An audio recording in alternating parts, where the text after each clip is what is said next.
வணக்கம், நான் உங்கள் மோகனா. தினத்தந்தி 28/7/2025. வாங்க செய்திக்குள்ள போகலாம்.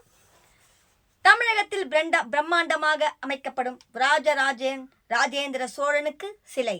சோழர்களின் சாம்ராஜ்யம், இந்தியாவின் பொற்காலம். கங்கை கொண்ட சோழபுரம் விழாவில் பிரதமர் மோடி அறிவிப்பு. பேப்பர் பாருங்க, இங்க அந்த சிலை காட்டுறாங்க. நல்லா தெரியுது பாருங்க, நல்லா பாருங்க, தெரியுதுங்களா? இப்ப நான் படிக்கிறேன், கேளுங்க.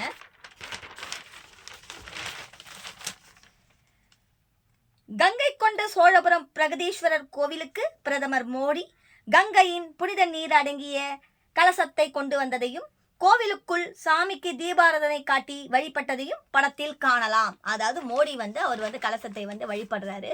அதுதான் இந்த படத்துல இது பண்ணிருக்காங்க பாருங்க.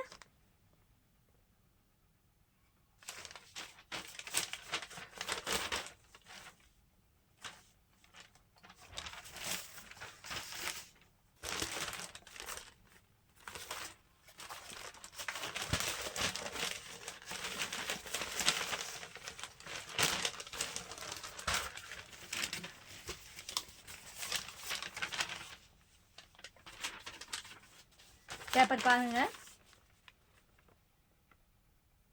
நல்லா பாருங்க.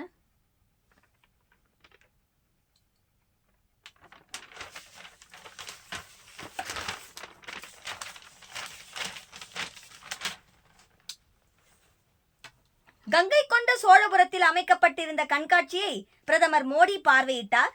கங்கை கொண்ட சோழபுரத்தில் நடந்த ரோட் ஷோ நிகழ்ச்சியில் பிரதமர் மோடி பொதுமக்களை பார்த்து உற்சாகமாக கையசைத்த காட்சி. ஆபரேஷன் சிந்தூர் மூலம் இந்தியாவின் வலிமையை உலகம் உணர்ந்துள்ளது. பிரதமர் மோடி பெருமிதம் அடைந்துள்ளார். விழாவில் பேசிய பிரதமர் மோடி ஆபரேஷன் சிந்தூர் நடவடிக்கை பெருமிதத்தோடு நினைவு கூர்ந்தார். இது பற்றி அவர் பேசியதாவது: தற்போது நம் நாடு தனது பாதுகாப்பை பெரிதாக கருதுகிறது. யாராவது நாட்டின் பாதுகாப்பு மற்றும் இறையாண்மையின் மீது தாக்குதல் நடத்தினால் நாம் எப்படிப்பட்ட பதிலடி கொடுப்போம் என்பதை ஆபரேஷன் சிந்தூர் நடவடிக்கையின் போது உலகமே உற்று பார்த்தது. நாட்டின் எதிரிகளுக்கும் பயங்கரவாதிகளுக்கும் எந்த ஒரு மறைவிடமும் பாதுகாப்பானது இல்லை என்பதை ஆபரேஷன் சிந்தூர் வெளிச்சம் போட்டு காண்பித்தது. நான் இங்க வந்தபோது ஹெலிகாப்டரில் இருந்து ரோட் ஷோவுக்கு ஏற்பாடு செய்யப்பட்டிருந்தது. அப்போது அனைவரின் வாயிலும் ஆபரேஷன் சிந்தூர் வெற்றி கோஷம் தெரிவித்தது. ஆபரேஷன் சிந்தூர் வெற்றி கோஷம் தெரிவித்தது. இதை உணர்வுதான் நாடு முழுவதும் இருக்கும் மக்களின் மனதிலும் குரலிலும் ஒலிக்கிறது. இதை நாம் மட்டுமல்ல, உலகமே இதை வியந்து பார்க்கிறது. இந்தியாவின் வல்லமையை உலகமே தெரிந்து கொண்டுள்ளது. இவ்வாறு அவர் பேசினார். வாங்க அடுத்த செய்திக்குள்ள போகலாம். தீபாராதனை காட்டி பிரகதீஸ்வரரை வழிபட்ட பிரதமர் மோடி. கங்கை கொண்ட சோழபுரம் பெருமை உடையார் கோவிலில் நடைபெற்ற விழாவில் பங்கேற்பதற்காக பிரதமர் மோடி கங்கையில் இருந்து கலசத்தில் புனித நீர் எடுத்து வந்திருந்தார். அந்த கலசத்தை கையில் ஏந்தியபடி கோவில் பிரகதீஸ்வரத்துக்குள் வந்தார். அப்போது அவருக்கு திருவாயூடுதுறை ஆதீனம் தலைமையில் சிவாச்சாரியர்கள் பூரண கும்ப மரியாதை அளித்தனர். அதன் பின்னர் அவர் சிவாச்சாரியர்களின் செந்தமிழ் வேத மந்திரங்கள் ஓதினார். அப்போது பிரதமர் மோடி சாமி சன்னதியில் மனம் உருக பிரார்த்தனை செய்தார். தீபாராதனை காட்டியும் வழிபட்டார். பின்னர் துர்கை சம்மன் சன்னதிக்கு சென்று தரிசனம் செய்தார். அதன் பின்னர் கோவிலில் பிரகாரத்தை சுற்றி வந்தார். அப்போது சிவாச்சாரியர்களிடம் பணிவுடன் பேசிவிட்டு புறப்பட்டார். வாங்க அடுத்த செய்திக்குள்ள போகலாம். முப்பெரு விழாவையொட்டி ராஜேந்திர சோழனின் பெருமையை பறைசாற்றும் வகையில் கங்கை கொண்ட சோழபுரம் கோவிலில் வளாகத்தில் மத்திய தொல்லியல் துறை சார்பில் சிற்பங்களுடன் சைவ சித்தாந்தம் மற்றும் சோழர் கோவில் கலைகள் குறித்த புகைப்பட கண்காட்சி ஏற்பாடு செய்யப்பட்டிருந்தது. இந்த கண்காட்சியை பிரதமர் மோடி ஆர்வத்துடன் பார்வையிட்டார். அப்போது அவருக்கு இந்த கண்காட்சியில் இடம்பெற்ற புகைப்படம் தொகுப்புகள் கல்வெட்டின் வரலாற்றை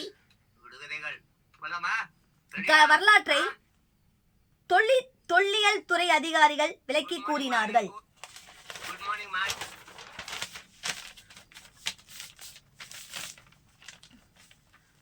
வாங்க அடுத்த செய்திக்குள்ள போகலாம். இளைஞர்களுக்கு பிரதமர் மோடியின் அழைப்பு. முன்னாள் ஜனாதிபதி அப்துல் கலாமின் நினைவு தினம் நேற்று அனுசரிக்கப்பட்ட நிலையில் ஆடி திருவாதிரை விழாவில் பிரதமர் மோடி அப்துல் கலாமுக்கு புகழாரம் செலுத்தினார்.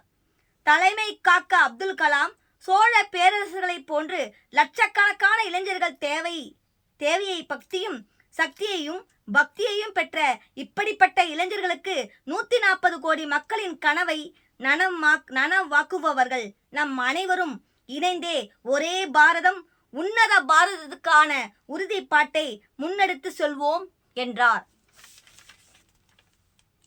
அடுத்ததை பார்க்கலாம். சிவபுராணத்தை தமிழில் பாடிய பிரதமர் மோடி. பிரதமர் மோடி தனது பேச்சின் தொடக்கத்தில் நமச்சிவாய வாழ்க, நாதன்தான் வாழ்க, இமைபொழுதும் என் நெஞ்சில் நீங்காதான் வாழ்க என்று சிவபுராணத்தின் சில வரிகளை தமிழில் பாடினார்.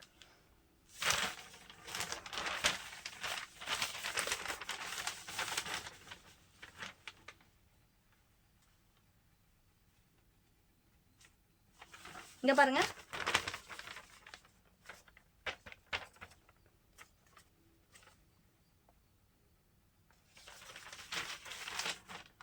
விழாவில் ராஜேந்திர சோழனின் வெற்றி பயண நாணயத்தை பிரதமர் மோடி வெளியிட்ட காட்சி.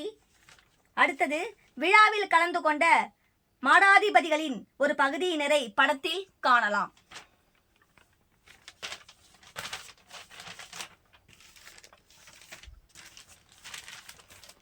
இங்க பாருங்க. இத பாருங்க. இளையராஜா அவர்களுடைய இசை ஐயா அவர்களுடைய இசை நிகழ்ச்சி பண்ணியிருக்காங்க. இத பாருங்க, நான் படிக்கிறேன். வணக்கம். அடுத்த செய்திக்குள்ள போகலாம். இளையராஜா அவர்கள் இசை நிகழ்ச்சி. அரியலூர் ஜூலை 28 கங்கை கொண்ட சோழபுரத்தில் நடந்த ராஜேந்திர சோழன் முப்பெரு விழாவில் இசையமைப்பாளர் இளையராஜாவின் இசை நிகழ்ச்சியும் இடம்பெற்றது. அவர் இசையமைத்த நான் கடவுள் திரைப்படத்தின் இடம்பெற்றிருந்த ஓம் சிவோகம் பாடலை, அதான் ஓம் சிவோகம் ஓம் சிவோகம் ருத்ரதானம், அந்த பாட்டு நல்லா இருக்கும். அந்த ஃபோன்லேயோ டேப் ரெக்கார்ட்லையோ போட்டு கேட்டால் அவருடைய இளையராஜா சாருடைய அந்த பாட்டு அப்படியே, இளையராஜா சார் எந்த பாட்டு தான் நல்லா இருக்காது, இந்த பாட்டு எல்லா பாட்டுமே நல்லா இருக்கும். பார்க்கலாம். இசை நிகழ்ச்சியும் இடம்பெற்றது. அவர் இசையமைத்த நாம் கடவுள் திரைப்படத்தில் இடம்பெற்றிருந்த ஓம் சிவோகம் பாடலை அவரது இசைக்குழுவினர் பாடினார்கள். அப்போது மேடையில் அமர்ந்திருந்த பிரதமர் மோடி கண்களை மூடியபடி மெய்மறந்து இந்த பாடலை கேட்டு ரசித்தார். அப்போது அவரது கைகள் தாளம் போட்டன. பின்னர் சிவபெருமானை போற்றி மாணிக்க வாசகர் இயற்றிய பாடல்களை இளையராஜா உருக்கமாக பாடினார். அதை பிரதமர் மோடி கைகளை தட்டி கொண்டு ரசித்தபடி இருந்தார். இசை நிகழ்ச்சியில் முடிந்தவுடன் பிரதமர் மோடி எழுந்து நின்று கைத்தட்டி தனது பாராட்டுகளை இளையராஜா மற்றும் அவரது குழுவினருக்கு வெளிப்படுத்தினர். இந்த இசை நிகழ்ச்சி 25 நிமிடங்கள் நடைபெற்றது. இங்க பாருங்க, நாணயத்தை பத்தி இப்ப பேசுறேன் பாருங்க. வணக்கம். அடுத்த நியூஸ்க்கு போகலாம். ராஜேந்திர சோழன் நினைவு நாணயம் வெளியீடு. விழாவில் பிரதமர் மோடி மாமன்னர் ராஜேந்திர சோழனின் பெருமையை போற்றும் விதமாக கங்கை கொண்ட சோழபுரம் கோவில், அதாவது கங்கை கொண்ட சோழபுரம் கோவில் கட்டுமான தொடக்கம் மற்றும் தென்கிழக்கு ஆசியாவில் கடல்சார் பயணத்தின் 1000 ஆண்டுகள் நினைவை பிரதிபலிக்கும் வகையில் ரூபாய் 1000 மதிப்பிலான நினைவு நாணயத்தை வெளியிட்டார். இந்த நாணயம் 99.9% வெள்ளியால் வடிவமைக்கப்பட்டுள்ளது. நாணயம் 60 கிராம் எடையும், அதாவது நாணயம் 60 கிராம் 40 கிராம் எடையும் 44 மீட்டர் விட்டமும் கொண்டதாக உள்ளது. நாணயத்தின் முன்பகுதியில் சிங்கமும் கொண்ட அசோக தூண்கள் இடம்பெற்றுள்ளன. அதன் கீழே வாய்மையே வெல்லும் என தேவநாகரி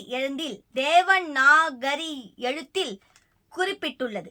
இடதுபுறம் தேவநாகரி எழுத்தில் பாரதம் என்றும் வலது புறத்தில் ஆங்கிலத்தில் இந்தியா என்று பொறிக்கப்பட்டுள்ளது. மேலும் குறிப்பிட்டதுடன் 2000 என்றும் பொறிக்கப்பட்டுள்ளது.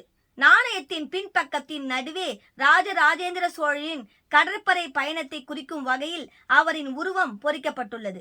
நாணயத்தை பற்றி முதலாம் ராஜராஜேந்திர சோழனின் கடல்சார் பயணத்தின் 1000வது ஆண்டு நினைவு தினம் தேவநகரி எழுத்தில் பொறிக்கப்பட்டுள்ளது. அதேபோல் 2025 என்றும் நாணயத்தில் பொறிக்கப்பட்டுள்ளது. இத்துடன் இந்த செய்தி அறிக்கை முடிவடைகிறது. வணக்கம்.